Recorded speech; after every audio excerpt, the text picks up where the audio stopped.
Good evening, everyone. Welcome to Mind the Mental Monday. Thank you for stopping by.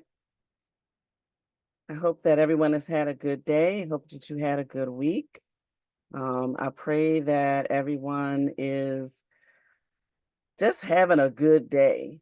And we're going to talk about a topic tonight that I think a lot of us, at least in my cohort, not the over 50s, can can attest to and can relate to. And I'm just inspired to just really inspire other people, mainly women. It's probably going to be mainly focused on women, but just everyone who is in that over 50 stage, and particularly for those who might be feeling like you don't have anything to give anymore, or that you are no longer able to benefit our culture, our society, your home, your job, your wherever you kind of walk in life. So I really want this tonight to be an encouragement. And again, like 2 weeks ago, we're gonna do a little work. I'm gonna put you to work. So 2 weeks ago, we talked about looking through, like, through what lens are you viewing yourself? And we talked about having that clear lens versus looking at ourselves through a dark lens, looking at ourselves through the lens of somebody else who doesn't appreciate who we are and who we were created to be. So tonight's discussion really will kind of continue in that vein, but we're going to specifically be dealing with things we go through as we are aging and really thinking about our mental health as we age. Um, so I want to welcome everybody here tonight. Please drop it in the chat, whether you're here on Facebook or whether you're on Instagram. Just drop in the chat where you are tuning in from. And I just want to thank you for being here tonight. And I'm just looking forward to, what we're going to be talking about. All right. So with that said, I'm just going to kind of jump right in. And I really want to talk about just the process of aging and how the process of aging can sometimes really put us in a funk. And I don't know about you, so I am 55. I just turned 55 in December, and I feel like there's more to give. When I was younger, when I was maybe 20, in my 20s, maybe even in my early 30s, 50 seemed old. Um, it seemed kind of far off. And I couldn't even really imagine what I would be doing with my life in my 50s. But when I turned 50, I wrote my first book when I was 50. I started a business when I was 50. So it helped me to see that there is more to life while you're still living, while you're still breathing, while you are still able to wake up in the morning. You still have something in you to give. And so the only way really to escape aging is to die. I know that there are all these products out here. We got all kind of injections going on. And another reason I'm doing this on here tonight is I just did with my church, our women. We have a women's Bible study, and I was just led to encourage the women who are aging, because it had come up before. Some of them thinking that they just really didn't know what they had to offer anymore, sort of feeling down about themselves. So I wanted to kind of pick them up and let them know, no, you still got something in you. You still have something in you to birth. So the only way to escape aging is to die. And I know that we have all of these products and things to try to get rid of the wrinkles and try to get rid of the laugh lines and you know but the thing that don't lie is the neck. I've seen people with all kinds get all kind of stuff done to their face, but the neck is still going to tell you the truth about your age. So I would like for us to embrace aging because when I think about it, and I think about like where I was mentally when I was like 21, I don't want to be not hating on my young sisters, not hating on them at all. But I don't want to be that young anymore because I realized that I didn't have a whole lot of sense when I was 21. But at 55, I can stand in a confidence in the wisdom that I've gained, in the lessons that I've learned over the years. I'm able to look back over my life. I'm able to glean from the mistakes that I made, as well as the good decisions that I made. And not only that, I'm able to then share with my children. I'm able to share with other young women that yeah, I made some dumb choices and even share with them some of the dumb choices that I made. But to show them that yeah, I made some dumb choices, but I survived, and not only did I survive, but I learned some great lessons from some of the worst decisions that I made in my life. And so I'm not saying that to say to anyone to go out here and just make decisions that aren't good. But when you're young, there are times that you just don't even realize that it's a bad decision. It seems good in the moment, and so that's why it takes somebody who is seasoned and has made a few mistakes to be able to reach back and say, I wasn't perfect and I'm still not perfect. I've made some choices that I knew were questionable. I made some choices when there were all kind of red flags popping up all over the place. I made some questionable decisions about relationships that I was in. I made some questionable decisions about things that I engaged in as a young woman. And now that I can look back and see those mistakes, I'm able to share. Listen, we all make some questionable decisions, and I'm hesitant to call them mistakes because mistakes are things. Mistakes are like accidents. They're things that it happens. You kind of didn't mean for it to happen. But most of what we call mistakes really are just bad choices, really just bad decisions, because we intended to do them, right? We didn't slip up and do some of the things that we found ourselves doing. We did them intentionally. So as soon as we can own up to that, we can own up and we can feel free to discuss some of these things with, in particular, like the younger generation and younger ladies. Because if they keep living, they're going to get here too. And they're going to go through some of the same things. And they need to know that it's quite normal. It's quite normal for you to feel some kind of way sometimes about some of our bodily changes. So I might not have that what they call snatched figure that I might have had at 21. I've had 3 children. Now I can't blame my size on them at this point because my youngest is 23. I could have done something about it, but I didn't. That's a choice, right? Um, Many of us are going through menopause. And in menopause, there's a lot with menopause.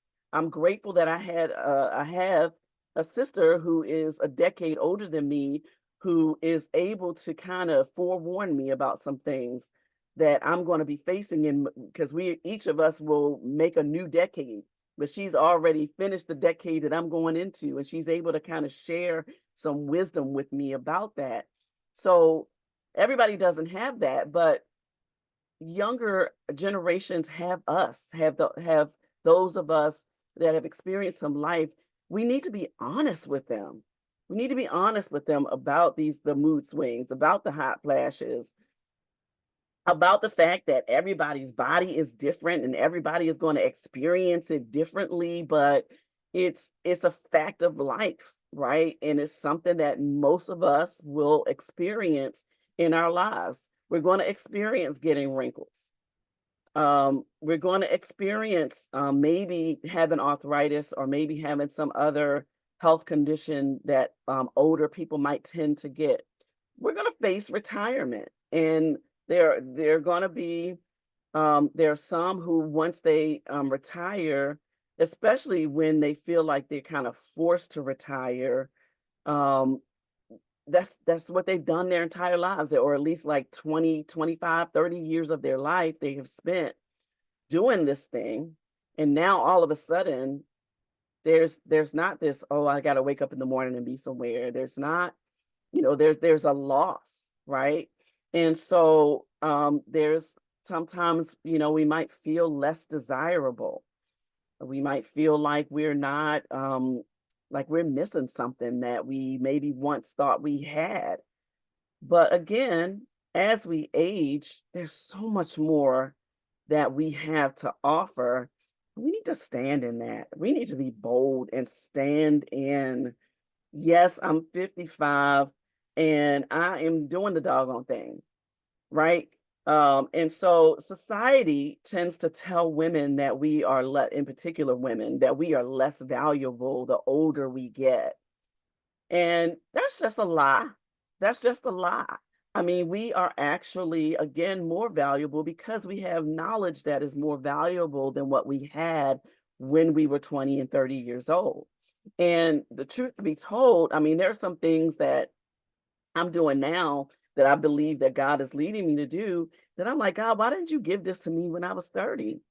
And he's like, because you wouldn't have been ready for it at 30. At 30, you had 3 young kids.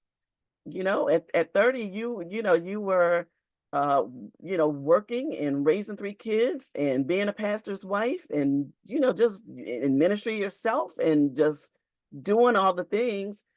And so you've arrived here and now is the time. So a lot of times we might think that our timing um, is off, and we might think that, we the things that we might think about now, maybe we should have thought about it 20 or 30 years ago. But again, sometimes you just aren't prepared at 20 and 30 to do some of the things that you might have be able to do when you're in your 50s. And sometimes as society sort of downplays the importance of or the desirability of, in particular, women in our 50 plus, sometimes we internalize those societal values. And sometimes again, as I said 2 weeks ago, we start to look at ourselves through the lens of society. We start to look at ourselves through the lens of somebody else who decided that this is what's normal, this is what's beautiful, this is what is desirable, instead of looking at what is really desirable, what is really important. And so we focus so much on what society says instead of focusing on what God says. And so this past Saturday in our women's Bible study, we looked at the story of Sarah, which is Sarah and Abraham, which is a very familiar story of how Sarah was impregnated at 90 years old by a then 100-year-old Abraham. And both of them initially, when they were told that this was what was going to happen, they both laughed about it and didn't believe that this was going to happen. But the truth of the matter is that it did happen. At 90 years old, Sarah was able to give birth to Isaac, so therefore becoming at 90 years old the mother of many nations. And so many of us, we're at 50 and 60, we're much younger than Sarah was, but there's still some birthing to do. There is still something that we can give birth to. So I want to ask you this question, and this is for the 50 and older. 50 plus that are watching this. Are you pregnant? What would you say if somebody asked you at 50 plus years old, are you pregnant? What would be your response? Put it in the chat. What would be your response? How would you answer that question? And when we did this in our Bible study last Thursday, it was we got quite a few answers. Like, first of all, it's none of your business, and we hopefully everybody watching knows better than to ask somebody if they're pregnant. I don't even if they're young. Just don't ask that question because they might not be, and you might be offending somebody. Just let it come out naturally, or if it's meant for you to know, you will know. Otherwise, it's not your business. There are people that have gone up to complete strangers talking about, "Are you pregnant?" Like, no, please resist the urge to do that. Okay, I get on these asides sometimes when I do these lives, so forgive me, but just in case somebody thought it was okay to just go up and ask a random stranger if they're pregnant, it's not. All right. So, how would you answer that question? And the reason that I asked that question is, what we understand is that pregnancy is not just physical, right? You don't have to be pregnant. You don't have to have a baby inside, a literal baby inside of you to be pregnant.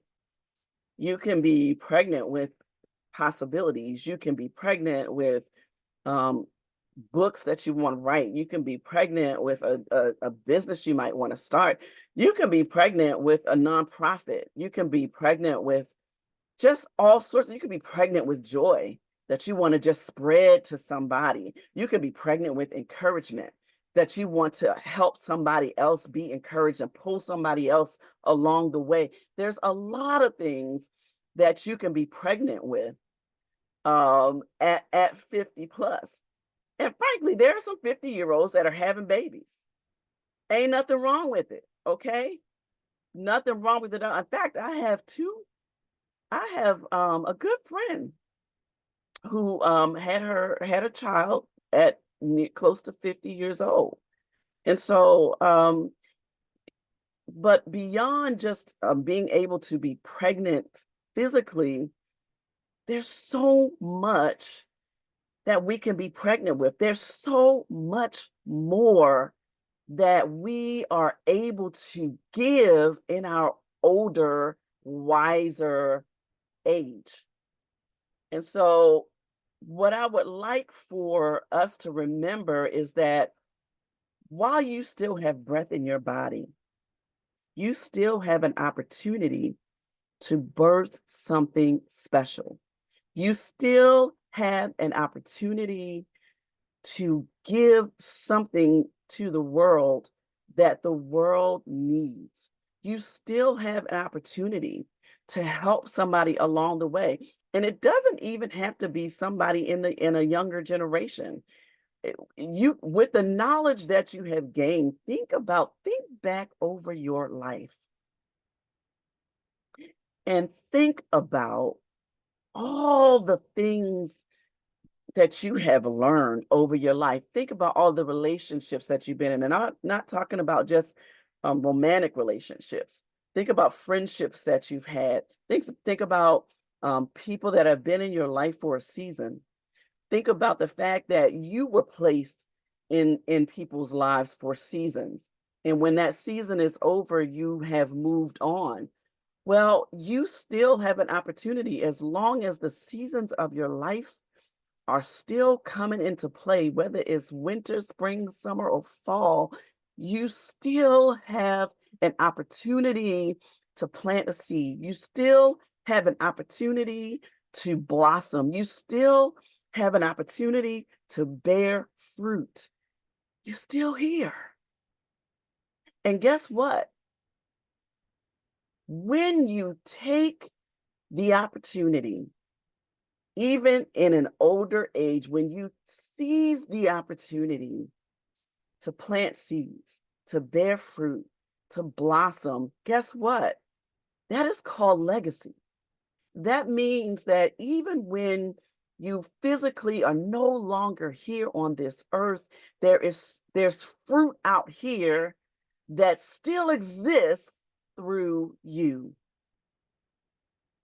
So I want to encourage anybody here who is 50 plus and you're thinking, I'm retired, I don't know what else I'm going to do with my life. Um, um, I'm fading out here. I don't know what I have left of my life. I don't know what I have going on for me at this stage in my life. I feel like I'm being replaced because that's a real thing. Because you know what I noticed? What I noticed as I've gotten older is something that my mother and my grandmother in those generations would talk about. E- e- Everything is geared toward the next generation. Like I'm realizing that I'm now like I'm the uh, besides one, I have two aunts that are left. But in my immediate family, like me and my siblings are next. We are the elder generation now. I remember, being one of the young people in church, and now I'm not one of the young people anymore. And it feels off-putting, and everything is sort of geared towards millennials or Gen Zers or the next generation. But they just like our generation, I'm Generation X and baby boomers and all of that, just like we didn't have all the answers, they don't either. They still need us. They still need us for guidance. They still need us for direction. They still need us to be able to be open and honest with them and not act like we've just had it all together all of our lives and not act like we've never done anything wrong. And, I'm hearing, people in my generation who are saying things like these kids. And I remember hearing my parents' generation saying the same thing, these kids, and so of course every generation thinks that the next generation is just not good. Like they just don't have it going on. But we used to be that too. So we have to remember that. And we really have to have some patience and some grace for those that are coming up behind us. And we need to just have open and honest dialogue. We need to be transparent and not be ashamed or afraid to be transparent about some things that we've endured, some things that we've been through, some situations that we put ourselves in. And but by the grace of God, here we are. And so we need to understand that that same grace that extended to us, is the same grace that extends to them as well.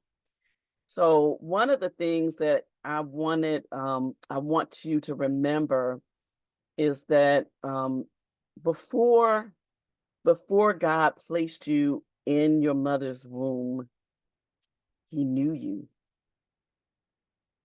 He knew you. And so just like the same God who knew you before placing you in your mother's womb is the same God who knows you now in your latter days. And guess what? The same God who had a plan for you back when you were in your mother's womb is the same God who still has a plan for you. And so it's important to just remember that. Remember that those things still apply to you now. You might think that you're old and that you're not attractive anymore, but guess what? You're still fearfully and wonderfully made. You're still made in the image of your creator. So that never fades away, right? That never ever goes away. So it's important for us to remember that as we age, that we can still be pregnant. We can still bring forth life. But before the first thing that you have to do in order to bring forth life is that you have to speak it. You have to speak life to yourself.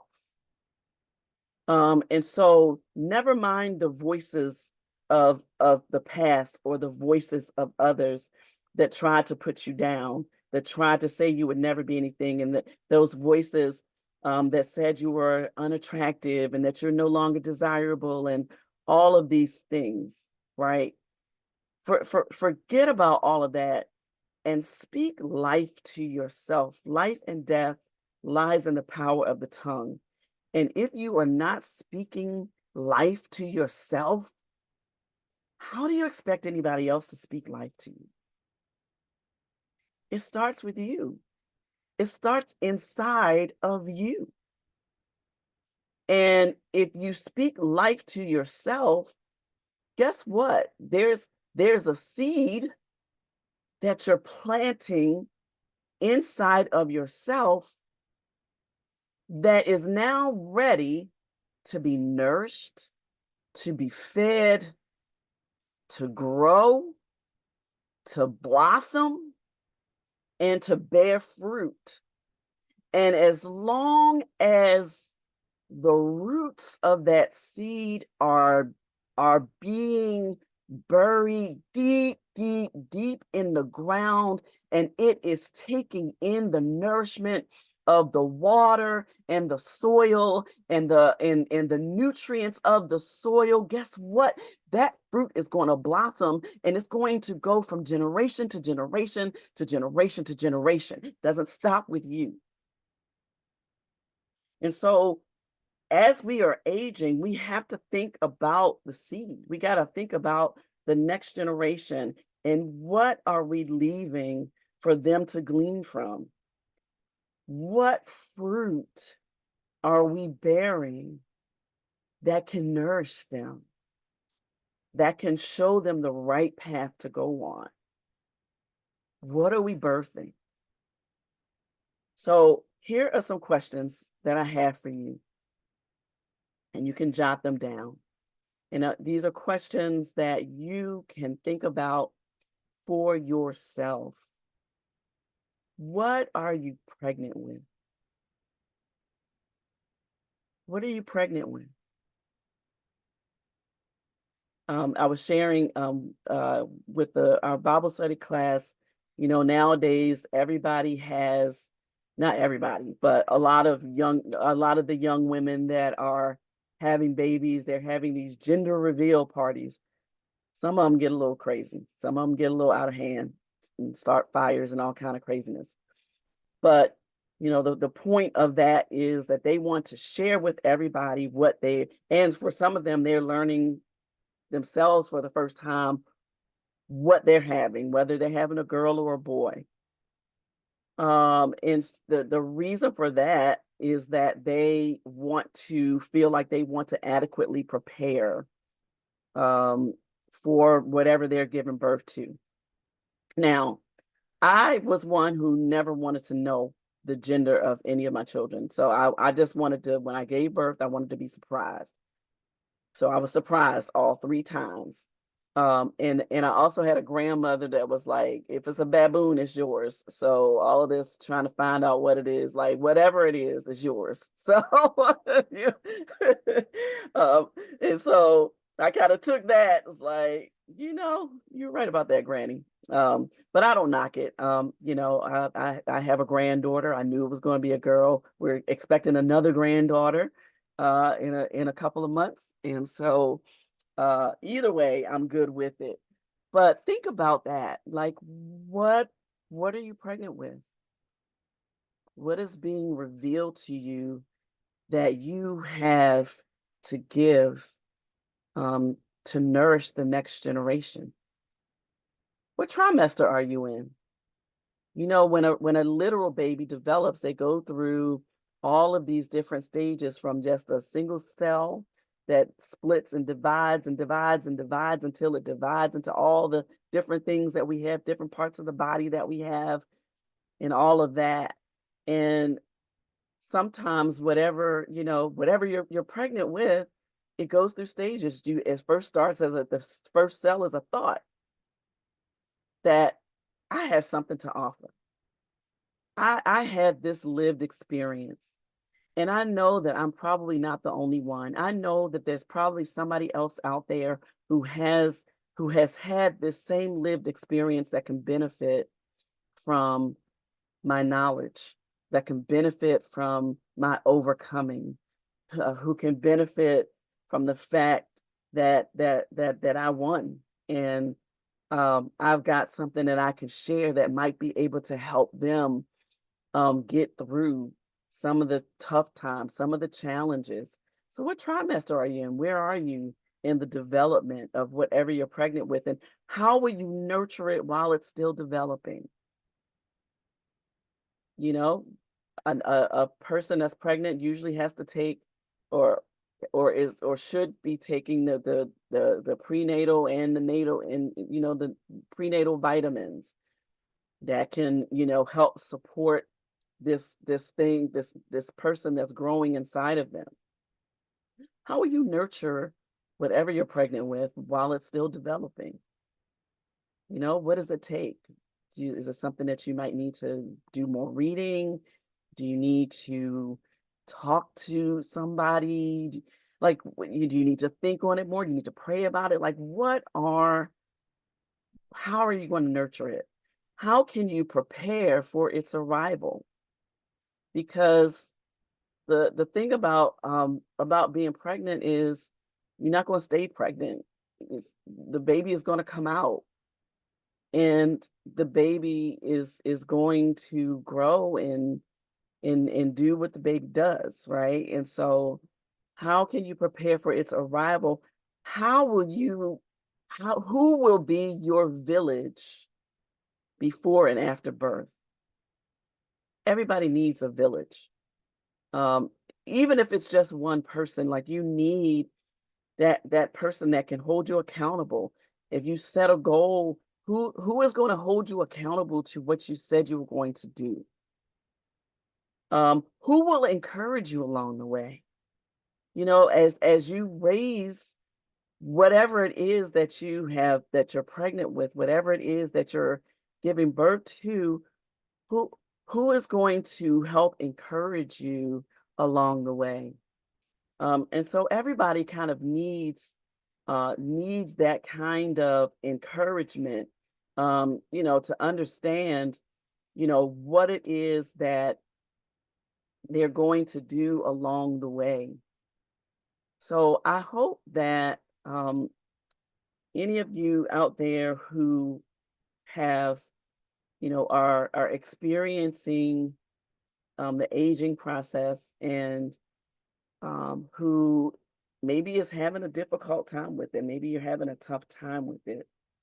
I want you to be encouraged that there is still more in you. There is still more in you. You still got seeds. You still have others, including your own self, that you can nourish. You can speak life into yourself and you can speak life into others. You still have an opportunity as long as you have breath in your body. You still have an opportunity to give something special to this world. And so I want to encourage you to do just that.